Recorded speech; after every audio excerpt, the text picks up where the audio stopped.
자, 하나님 말씀 보겠습니다. 시편 139편 7절에서 10절까지 말씀입니다. 시편 139편 7절에서 10절까지 말씀입니다. 같이 한번 봉독하도록 하겠습니다. 내가 주의 영을 떠나 어디로 가며 주의 앞에서 어디로 피하리까? 내가 하늘에 올라갈지라도 거기 계시며 스월에 내 자리를 펼치라도 거기 계시니이다. 내가 새벽 날개를 치며 바다 끝에 가서 거주할지라도 거기서도 주의 손이 나를 인도하시며 주의 오른손이 나를 붙드시리이다. 아멘. 오늘은 하나님의 열심이라는 제목을 가지고 함께 말씀을 나누려고 합니다. 여러분, 제가 참 재미있게 봤던 영화입니다. 킹덤 오브 헤븐이라는 영화입니다. 그래서 이 영화들을 보시면 우리 중세 때 십자군 원정에 대한 그런 스토리를 잘 이렇게 알 수 있는 그런 영화입니다. 여러분, 우리가 하나님을 만나는 때는 어느 때입니까? 여러분 이렇게 돌이켜 보시면 내가 정말 잘 되고 돈을 많이 벌고 또 우리 가정이 잘 되고 내 삶이 너무 잘 풀려서 그런 때 하나님을 만나기는 참으로 쉽지 않은 것 같습니다. 우리가 말씀 속에서 이렇게 보면 우리가 가장 절망스러운 그때, 내가 희망이 없다고 하는 그때, 그리고 모든 실패를 경험하고 아무 소망이 없던 그때 하나님은 우리를 만나 주십니다. 야곱은 돌베개를 베고자 하는 그 자리에서, 절망의 그 순간에서 또 하나님을 만나는 그러한 역사를 가졌습니다. 하나님은 우리가 실패할 때도, 우리가 부족할 때도 하나님은 오늘도 열심히 우리 가운데 일하십니다. 여러분, 우리는 부끄러운 기독교 역사를 이렇게 갖고 있습니다. 사람들의 잘못된 열심으로 많은 오류와 비극을 가져왔던 그런 시대가 있었습니다. 여러분, 그것은 중세 시대 때 십자군 운동이 대표적인 그러한 사례라고 볼 수 있습니다. 정치와 종교가 합세해서 세력을 형성하고 또 교황은 하나님의 이름으로 또 종교의 이름으로 엄청난 사람을 동원하고 죽였습니다. 여러분, 십자군은 교황 우르바노 2세가 조직하여 또 기독교적인 성향을 가진 군대를 또 파견한 그것을 말합니다. 약 11세기부터 13세기까지 십자군 원정이 이렇게 진행이 됐는데요. 서유럽의 로마 캐톨릭 국가들이 중동의 이슬람 국가들을 대항해서 성지 예루살렘을 탈환하자라는 목적으로 행해진 군사 원정입니다. 우리 아이들도 보내고 많은 사람들을 사지로 몰아넣었던 그러한 전쟁이었습니다. 그런데 여러분, 실제 그 목적은 예루살렘 탈환을 하는 그 성전의 목적이 아니라 그 이면에는 아주 나쁜 그러한 구실이 있었습니다. 실제적으로는 동방 정교회를 로마 카톨릭에 흡입시키고 교황권을 확대시키려고 하는 그런 목적이 있었습니다. 당시 서유럽의 영주들의 장남은 상속권을 받았지만 나머지 아들들은 상속권을 받지 못했습니다. 그렇기 때문에 미지의 땅에 대한 그러한 욕구들, 그런 이익이 대두돼서 십자군 원정이 이렇게 진행이 됩니다. 여러분, 이 십자군 원정을 통해서 많은 사람들이 학살되고 죽었습니다. 그런데 실제적으로 이슬람 통치자들은 예루살렘의 그 성지를 종교적인 목적으로 오는 것을 허용했습니다. 볼 수 있도록 했음에도 불구하고 자신들의 이익을 위해서 그들의 열심으로 또 그런 엄청난 전쟁을 일으킨 것입니다. 여러분, 우리 미국이 또 우리 한국이, 우리가 사는 이 땅이 기독교 국가가 돼서 모든 학교에서 예배를 드리고 찬양하면 여러분, 하나님 나라가 이 땅 가운데 빨리 올까요? 여러분 로마 시대 때 콘스탄틴 대제가 기독교를 국교로 정했습니다. 그리고 모든 박해가 사라지고 어느 누구나 마음껏 교회를 갈 수 있는 시대가 열렸습니다. 그렇지만 교회는 생명력을 잃었고 사람들은 기도하지 않고 하나님의 놀라운 역사들도 멈추어 버렸습니다. 우리가 성경을 보면 하나님은 사람들의 우리 신앙의 선배들의 잘못을 아주 적나라하게 이 말씀 속에 이렇게 보여주고 있습니다. 제가 그 청년 때 이렇게 열심히 전도하면서 그런 생각이 들은 적이 있었습니다. 하나님이 좀 이런 안 좋은 것들은 좀 빼셨으면 전도하기 좀 좋았을 텐데, 예를 들어 가지고 다윗이 간음했던 사건을 빼면 얼마나 좋겠어요. 하나님을 믿어서 위대한 다윗을 보여주는 것, 참 전도하기 쉽겠다 이렇게 생각을 했습니다. 그러나 여러분, 이렇게 나중에 제가 이렇게 알게 된 것은 사람이 아무리 잘 치장하고 잘 보여도, 큰 건물을 짓고 좋게 보여도 사람은 한계가 있다라고 하는 것입니다. 그리고 그 이면에는 부족하고 연약한 인간의 그런 모습이 우리 가운데 있다라고 하는 것입니다. 그래서 언제나 우리가 사람을 모델로 해서 우리가 신앙생활을 하려고 하면 꼭 실패하고 실망하게 됩니다. 우리의 모델은 예수 그리스도십니다. 아멘. 여러분, 인간의 열심은 잘못된 경우가 많습니다. 여러분, 사도 바울이 그랬습니다. 대단한 열정으로 다메섹으로 그리스도인들을 잡으러 가기 위해서 달려갔을 때, 그때 예수님께서 그를 만나 주셨습니다. 그의 커다란 열심보다도 더 강력했던 하나님의 열심이 전도자 바울을 이렇게 만들었습니다. 여러분, 하나님의 열심은 어떤 열심입니까? 첫 번째로 하나님의 열심은 구원의 역사를 이루시는 하나님의 열심입니다. 열왕기하 19장 31절에 우리 같이 한번 읽어보도록 하겠습니다. 시작. 남은 자는 예루살렘에서부터 나올 것이요 피하는 자는 시온산에서부터 나오리니 여호와의 열심이 이 일을 이루리라 하셨나이다 하니라. 여러분, 구원을 얻는데 우리의 공로는 아무것도 없습니다. 우리는 단지 예수 그리스도를 믿는 믿음으로 구원을 얻습니다. 에베소서 1장 7절에서 10절을 같이 한번 보겠습니다. 시작.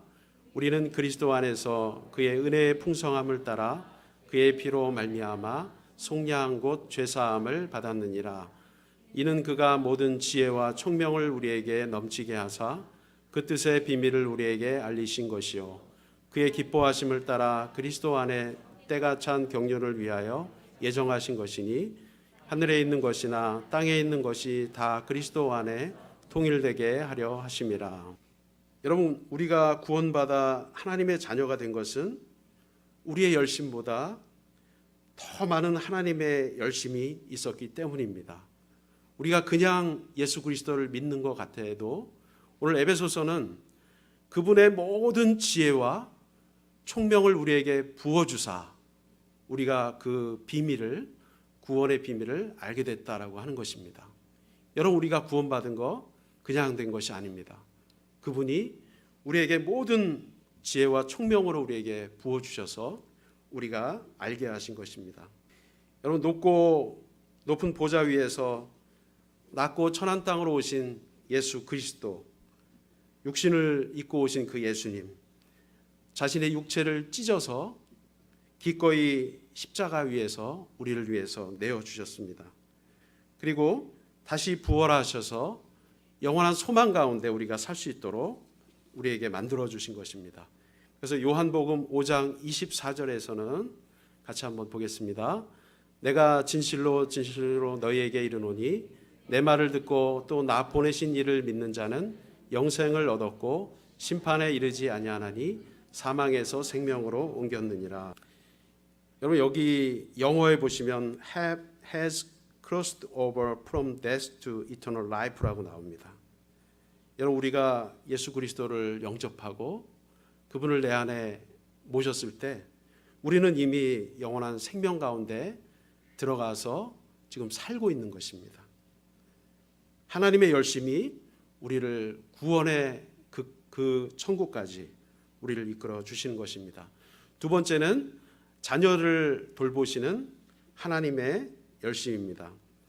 여러분, 우리가 오늘 말씀 읽었던 시편 139편 7절에서 9절에 보면 내가 새벽 날개를 치며 바다 끝에 가서 거할지라도 거기서도 주의 손이 나를 인도하시며 주의 오른손이 나를 붙드신다라고 그렇게 말씀하고 있습니다. 여러분, 하나님의 자녀가 되면 어느 곳에 있든지 우리가 저 땅끝까지 우리가 새벽 날개를 치며 저 땅끝까지 도망갈지라도 우리 하나님의 그 구원의 손이 우리를 붙드시고 이끌어 주신다고 하는 약속입니다. 여러분, 누가복음 15장에 보면 탕자의 비유가 나옵니다. 거기 보면 모든 재산을 탕진하고 집을 나갔던 아들을 기다리는 아버지의 모습이 나옵니다. 그런데 그 아버지는 날마다 저 언덕 그곳에 가서 아들을 기다립니다. 그리고 만신창이가 돼서 돌아온 그 아들을 안아주시고 일체 꾸짖음도 안 하시고 오히려 손을 잡고 기뻐하시는 그 아버지의 모습이 나옵니다. 우리 사랑의 하나님의 그 모습입니다. 여러분, 중국에서 이제 그 삼림이라고 하는 사역자가 있었습니다. 여러분, 그분은 이제 그 목사님과 사모님이 중국을 방문하셨을 때 같이 그 교회를 가서 예배를 드렸습니다. 우리 삼림은 4대째 예수 그리스도를 믿는 가정에서 이렇게 자랐습니다. 그런데 이제 성장하면서 주먹을 쓰고 또 남의 것을 빼앗고 그리고 술을 마시고 또 여자를 가까이 하는 그런 방탕한 삶을 살아가고 있습니다. 그런데 어느 날 석양이 뉘어질 때 다시 한번 죽어가는 자신의 모습을 보게 되었고 이렇게 살아서는 안 되겠다라는 그러한 생각이 들었다고 합니다. 그래서 다시 한번 주님께 돌아가서 사역자의 길을 걷기로 마음속에 이렇게 두고 그때 저희를 만나고 같이 낮에는 일을 하고 밤에는 신학 공부하고 이렇게 새로운 인생을 살게 되었습니다. 여러분, 중학교 졸업장도 없으니까 참 힘들잖아요. 이렇게 교회를 이렇게 목회하더라도 요즘 이제 중국 교회도 잘 배운 사람들이 굉장히 많이 오는데, 근데 이 형제에게 주신 은혜는 뭐였냐면 엘리트들이 그 교회에 모여드는 것이었어요. 자, IT 회사 사장님도 그 가운데 있고요. 그리고 독일에 유학 다녀온 사람들도 있고, 그리고 좋은 곳에서 취직해서 잘 나가는 그러한 사람들, 영어를 유창하게 하는 사람들, 그런 사람들이 교회에 모이기 시작했습니다. 그 형제의 고백은 이렇습니다. 내가 배우지 못했어도 하나님은 내게 더 좋은 사람들을 보내셔서 교회를 이끄시고 하나님 나라를 이끌어 주신다라는 것이었습니다. 여러분, 그 형제는 영어를 잘 못하는데 아무 문제가 없습니다. 옆에 영어를 통역을 잘 할 수 있는 그러한 형제가 옆에 있어서 영어를 못해도 아주 유창하게 영어를 이렇게 옆에서 알아듣고 하는, 그렇게 사역을 할 수 있는 그런 형제가 되었습니다.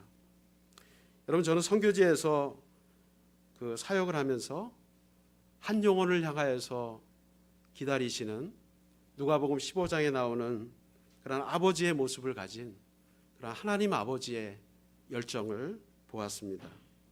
그리고 끝까지 포기하지 않으시고 돌아오는 것을 기다리는 아버지의 모습을 보게 되었습니다. 여러분 주변에 이런 하나님의 은혜가 필요하신 분들이 계십니까? 우리 교회에 이런 하나님의 은혜가 필요한 분들이 계십니까? 하나님께서는 저 바다 끝이라도 가셔서 구원하시고 이끌어 주시는 하나님이시기 때문에 그 하나님께 여러분 그분들을 위탁하십시오. 그리고 기도하십시오. 그분은 졸지도 아니하시고 주무시지도 아니하시고 오늘도 일하시고 오늘도 우리를 돕기를 원하십니다. 세 번째는 끝까지 완성해 주시는 하나님의 열심입니다. 주님께서 십자가에서 달려 돌아가시면서 마지막으로 하신 말씀이 있습니다. 다 이루었다. 테텔레스타이라고 주님이 그렇게 말씀하시고 주님이 이 땅에 오셔서 하나님이 주신 그러한 사역들을 다 완성시켜 주셨습니다. 여러분, 한 사장님이 계셨습니다. 큰 회사 사장님인데 아들이 장가가기 때문에 좋은 뷔페집을 이렇게 예약을 했습니다. 한 2,000명이 넘는 음식을 이렇게 준비시켜서 사람들이 마음껏 와서 먹을 수 있도록 그 자리를 마련했습니다. 여러분, 이 잔치 자리는 사람들이 와서 기쁘고 즐겁게 먹고 즐기고 또 얘기 나누는 귀한 자리가 되지 않겠습니까? 여러분, 예수 그리스도께서 우리를 위해서 십자가에 달려 돌아가셨습니다. 그리고 하나님의 원대한 그 구원의 계획이 이미 시작이 되었습니다. 하나님께서는 그 아들의 피를 보시고 우리 모든 사람들을 다 품을 수 있는 그러한 넉넉한 잔치 자리를 마련해 주셨습니다. 누구든지 그분의 이름을 부르기만 하면, 누구든지 그분의 이름을 믿기만 하면, 누구든지 그분 안에 오기 원하는 모든 사람들 그 안에 잔치에 참여해서 마음껏 먹고 주님과 함께 즐길 수 있는 그러한 잔치 자리가 준비되어 있습니다. 여러분, 아무리 극악무도한 죄인이라도 진실한 회개의 눈물과 하나님 앞에 나오는 그 모습을 통해서 하나님은 재앙을 거두시고 벌을 거두시고 사랑해 주시는 아버지이십니다. 여러분, 우리는 죽어서만 천국 가는 것이 아니라 오늘 우리가 살아가는 이 삶 속에서 하나님 나라를 그렇게 살아가고 있습니다. 그래서 하나님의 나라는 말씀 속에 있는 비유와 같이 조그만 겨자씨가 자라서 나무가 되어서 또 많은 사람들을 깃들게 하는 것처럼 여러분이 예수 믿고 구원받고 또 하나님의 나라 가운데 여러분들을 통해서 또 주변에 있는 사람들, 휴스턴에 있는 사람들, 한국에 있는 사람들이 예수 믿게 되고 하나님의 가족이 되고 구원의 자리에 나오게 되는 것입니다. 여러분, 하나님의 나라는 누룩에 넣은 그러한 빵처럼 그렇게 부풀어 갑니다. 자라갑니다. 여러분, 옆에 있는 분들한테 그 축복해 주세요. 아, 잘 부풀어 가고 있구나. 멋지게 부풀어 가고 있구나.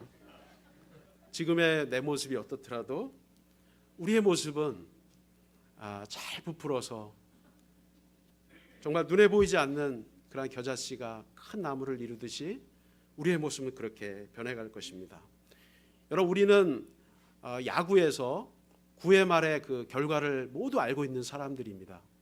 우리 예수 그리스도의 십자가로 인해서 우리 모두는 승리한 사람들입니다. 그렇기 때문에 여러분, 야구를 미리 보면 결과를 알면 이렇게 좀 중간에 저도 아무 이렇게 뭐 두렵거나 막 이렇게 긴장되거나 그러지 않잖아요.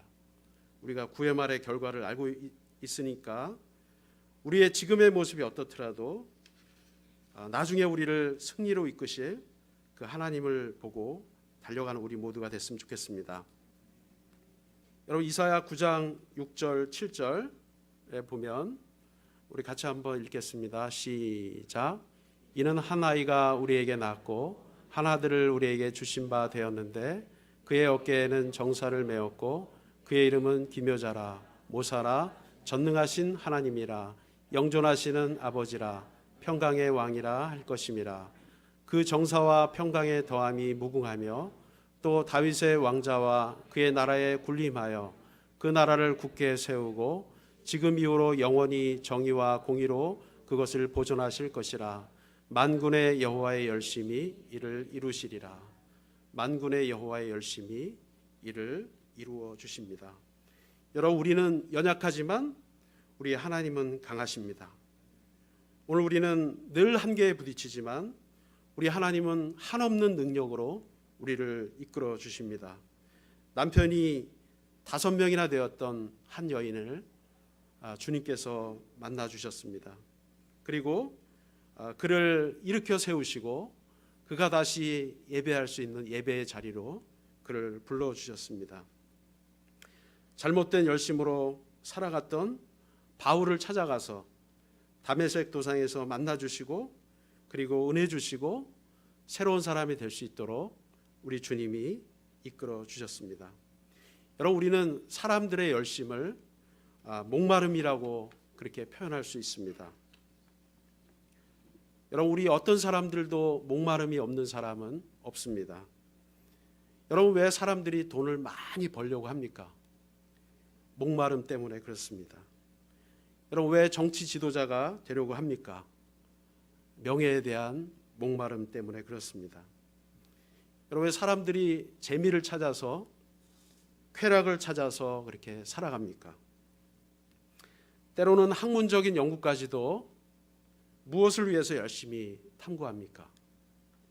여러분, 사람들의 마음속에 목마름이 있기 때문에 그렇습니다. 그 무엇으로 채울 수 없는 그 목마름, 사람들은 하나님으로만 채울 수 있는 그 목마름을 다른 것으로 채우려고 합니다. 하나님께서 이스라엘 민족을 심판하시면서 심판하는 이유를 설명을 하셨습니다. 예레미야 2장 13절 같이 한번 보겠습니다. 시작. 내 백성이 2가지 악을 행하였나니 곧 그들이 생수에 근원되는 나를 버린 것과 스스로 웅덩이를 판 것인데 그것은 물을 가두지 못할 터진 웅덩이들이니라. 이스라엘의 죄악을 2가지로 그렇게 말씀하고 계십니다. 첫 번째는 생수의 근원이신 하나님을 버린 것입니다.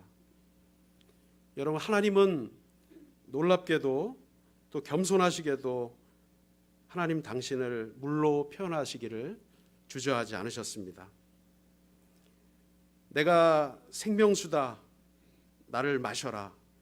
그러나 생명수 대신 하나님을 사람들이 마시지 않고 스스로 웅덩이를 팠는데 그 웅덩이는 물을 저장하지 못할 터진 웅덩이라고 그렇게 말하고 있습니다.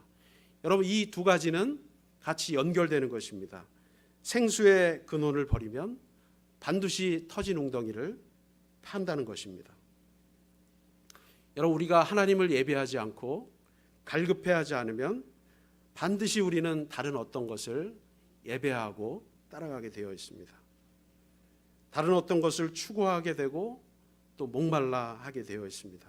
여러분, 이 2가지는 반드시 연결되어 있습니다. 하나님을 예배하고 있지 않으면 다른 것을 예배하고 있는 것입니다. 여러분, 중립 상태는 없습니다. 하나님으로 갈급해하고 목말라 하지 않으면 우리가 세상 것으로 목말라하고 그것을 찾고 있게 됩니다. 여러분, 여기서 솟아나는 샘물과 터진 웅덩이를 비교하고 있습니다. 여러분, 웅덩이는 흙을 덮어버리면 끝이 납니다. 그러나 샘물은 여러분, 흙을 갖다 부어도 그 안에서 계속 샘솟아 오르는 그러한 물 때문에 더러운 물이 씻겨져 내려가는 것입니다. 여러분, 성령이 우리 가운데 임재하심으로 우리 마음속에 솟아나는 그 성령의 샘물이 솟아나는 우리 모두가 되기를 주님의 이름으로 축원합니다. 여러분, 터진 웅덩이와 같이 끊임없이 채워놓지만 저장하지 못하는 것이 우리 공허한 우리들의 인생입니다. 배고픈 인생, 또 목마른 인생, 갈급한 인생이 아니라 우리 안에 있는 이 생명의 원천 되신 하나님 안에서 우리가 밖으로 생명의 강이 흘러넘쳐야 될 줄로 믿습니다. 여러분, 우리가 목마름을 해결할 수 없는 터진 웅덩이를 계속 만들면 여러분, 그 끝은 어디입니까? 여러분, 그 끝은 지옥입니다. 지옥은 목마름의 장소입니다. 영원한 목마름의 장소입니다. 단 한 모금의 물도 손가락 끝에 단 물 한 방울도 얻을 수 없는 영원한 목마름의 장소, 그것이 바로 지옥인 것입니다. 여러분, 그러면 우리는 어떻게 살아가야 됩니까? 첫 번째로 여러분, 하나님과의 관계를 돈독하게 하십시오. 여러분, 우리가 이 예배, 여러분 일주일 만에 이렇게 글로벌 교회 나오셔서 예배드리죠. 그러나 여러분, 우리가 모르지만 우리는 정말 약한 사람들이기 때문에 와서도 이렇게 걱정하죠. 이렇게 내일 학교 가야 되는데, 시험 봐야 되는데, 또 가게 일 돌봐야 되는데 지금 어떻게 되는지 자꾸 걱정을 합니다. 여러분, 목마른 인생을 살아가던 한 여인에게 예수님께서 말씀해 주셨습니다. 이 물을 마시는 자마다 다시 목마르지만 내가 주는 물을 마시는 사람은 영원히 목마르지 않을 것이다 라고 말씀해 주셨습니다. 여러분, 우리 예배가 바로 그렇습니다. 이 예배가 영원히 목마르지 아니하는 그분의 그 물, 그것을 마시는 시간입니다. 그리고 우리의 아버지이시며 우리의 주님이신 그분을 이 시간 우리들이 마음껏 그 앞으로 나아갈 수 있는 시간입니다. 여러분, 제가 저희 선교단체에서 2008년도에 이렇게 한국에서 컨퍼런스를 했습니다. 그래서 모든 선교사님들이 한국에서 모여서 같이 예배하고 또 집회도 하고 또 재밌는 시간도 갖고 그렇게 했는데, 그때 저희 은수가 태어났습니다. 셋째가 태어났는데, 여러분, 제 셋째를 이렇게 보면서 제가 느끼는 건 걔는 이제 아무 제약이 없어요. 집에서 언제든지 이렇게 하고 싶은 거 막 하고 자기에게 주어진 자유를 마음껏 누립니다. 그리고 나서 가까이 와서 이렇게 아빠를 보면서 이렇게 잉크도 하고 그리고 싱긋 웃고 그렇게 갑니다. 그렇게 아빠와의 관계를 그렇게 확인하고 자기는 그렇게 정서적으로 또 충만해지는 그런 시간을 갖습니다. 여러분, 예배 나오셔서 하나님을 바라보십시오. 그리고 하나님 아버지께 이렇게 잉크를 한번 해보세요. 잉크를 하시면 하나님께서 그래 하고 웃어주시면 하나님과 우리와의 관계가 더 이렇게 올라가는 것입니다. 저희 집 아이들이 다 그런 것 같습니다. 첫째도 이렇게 말이 별로 없잖아요. 이렇게 사춘기 때는 아빠한테 막 대들고 그랬지만 지금은 이제 미국 와서 또 교회도 보고 아버지가 누구인가를 알고 나서 정말 아빠를 좋아하는 표현을 해요. 와서 이렇게 앉아 있으면, 소파에 앉아 있으면 와서 손가락을 쳐요. 툭툭 쳐요. 지금 살짝 웃고 나서 그리고 올라가서 자기 일을 합니다. 여러분, 아이들이 이렇게 할 때 여러분, 아이들을 어떻게 보십니까? 정말 이쁘지 않나요? 안아주고 싶지 않나요? 여러분, 오늘 이 예배가 그런 예배가 됐으면 좋겠습니다. 우리 살아계신 하나님이, 오늘 왕 되신 하나님이 이 자리에 오셨는데 우리가 그분께 웃어드리고, 우리가 전하지는 못할 망정 우리가 그분 앞에 우리가 재롱도 부리고 우리가 힘들었던 것도 말씀드리고 또 그분과의 관계를 다시금 돈독히 하고 세상 가운데 나가야 되지 않겠습니까? 하나님과의 관계를 회복하는 이 예배가 되시기를 축원합니다. 자, 두 번째는 여러분, 선한 목마름으로 살아가시기 바랍니다. 여러분, 하나님께서는 이 땅에 예수 그리스도를 보내시고 또 예수 그리스도께서 이 땅을 떠나시면서 승천하시면서 너희는 가서 모든 족속으로 제자를 삼아 아버지의 이름과 그 이름으로 세례를 주라고 말씀하셨습니다. 제자를 만들라고 그렇게 말씀해 주셨습니다. 여러분, 우리가 이 땅에 살아가면서 우리가 좋아하는 일도 하지만 여러분, 그것으로는 부족합니다. 우리가 하나님의 자녀로 우리를 만드시고 우리를 이 땅에 보내신 그 하나님 앞에 설 때 하나님이 기뻐하시는 일, 그 일을 여러분 한 가지씩 붙잡으시기 바랍니다. 여러분, 우리 김태강 선교사님이 중국에서 열심히 선교하고 계시죠. 여러분, 그분을 위해서 또 기도하고, 여러분 여력이 되면 여러분 물질로도 후원도 하고 여러분 같이 기도하고 이런 일들을 여러분 해나가시기 바랍니다. 여러분 주변에 있는 가난한 사람들, 가난한 이웃들을 향하여서 여러분이 갖고 있는 것의 일부를 나누십시오. 그리고 그 기쁨을 함께 누리시기 바랍니다. 여러분, 우리가 선한 일을 향한 목마름, 그것은 바로 우리가 회복하는 길이요 하나님의 마음을 알 수 있는 길입니다.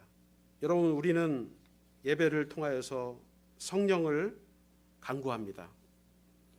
여러분, 우리는 올바르지 않는 종교 중독은 우리를 고갈시키고 우리를 낭망시키고 우리를 세상처럼 살아가게 하지만, 그러나 우리가 선한 것으로 목마르고 하나님에 대해서 목마르고 하나님 나라와 그 의에 대해서 목마른 인생은 우리를 변화시키고 우리를 건강하게 하고 세상에서 승리하는 인생으로 바꾸어 주실 줄로 믿습니다. 여러분, 세 번째 마지막입니다. 여러분, 나누는 삶을 살아가십시오. 여러분 이웃을 향하여서, 그리고 아직 믿지 않는 그러한 영혼들을 향하여서 여러분 선한 것을 베풀어 주십시오. 그리고 셀로 초청해서 여러분 우리 셀원들과 같이 그분을 잘 섬겨 주십시오. 그리고 그분도 역시 하나님의 자녀가 돼서 천국까지 가는 우리들의 가족으로 그분들을 초청해 주시기 바랍니다. 여러분, 나누는 것이 여러분들이 고갈되지 않는 비결입니다. 여러분, 우리가 하나님 앞에 드리는 헌금, 역시 하나님 앞에 드리는 헌금은 작지만 그분이 우리에게 부어주시는 그러한 하늘의 상급은 굉장히 커다랍니다. 여러분, 우리가 마지막으로 이제 말씀을 맺으면서 여러분 이 열심, 하나님의 열심으로 살았던 한 분을 제가 소개를 드립니다. 그분은 선교사였습니다. 아무도 믿지 않고 아무도 소망이 없는 그런 땅에 와서 묵묵히 자신의 삶을 드렸던 그분입니다. 그분의 이름은 언더우드 선교사입니다. 그분의 영상을 같이 한번 보겠습니다. 주여, 지금은 아무것도 보이지 않습니다. 주님, 메마르고 가난한 땅, 나무 한 그루 시원하게 자라오르지 못하고 있는 땅에 저희들을 옮겨와 심으셨습니다. 그 넓고 넓은 태평양을 건너왔는지 그 사실이 기적입니다. 주께서 붙잡아 뚝 떨어뜨려 놓으신 듯한 이곳, 지금은 아무것도 보이지 않습니다. 보이는 것은 고집스럽게 얼룩진 어둠뿐입니다. 어둠과 가난과 인습에 묶여있는 조선 사람뿐입니다. 그들은 왜 묶여있는지도 고통이라는 것도 모르고 있습니다. 고통을 고통인 줄 모르는 자에게 고통을 벗겨주겠다고 하면 의심부터 하고 화부터 냅니다. 조선 남자들의 속셈이 보이지 않습니다. 이 나라 조정의 내심도 보이질 않습니다. 가마를 타고 다니는 여자들을 영영 볼 기회가 없으면 어쩌나 합니다. 조선의 마음이 보이지 않습니다. 그리고 저희가 해야 할 일이 보이지 않습니다.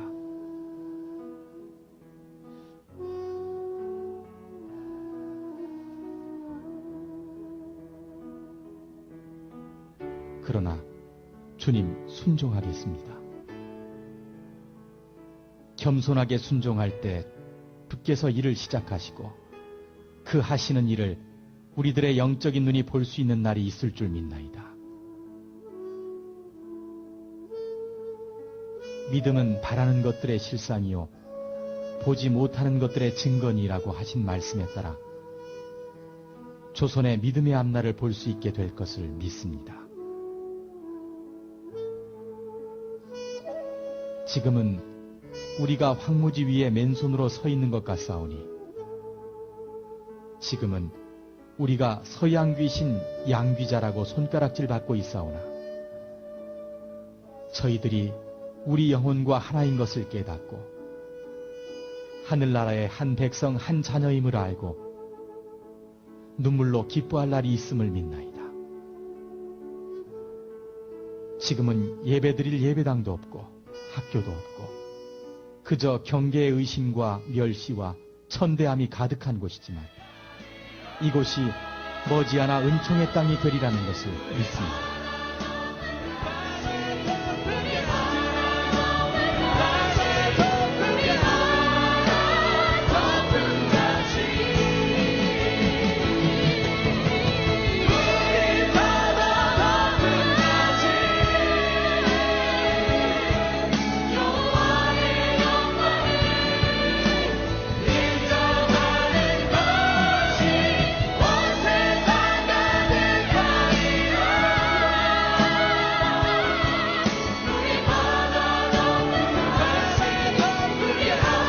주여, 오직 제 믿음을 붙잡아 주소서.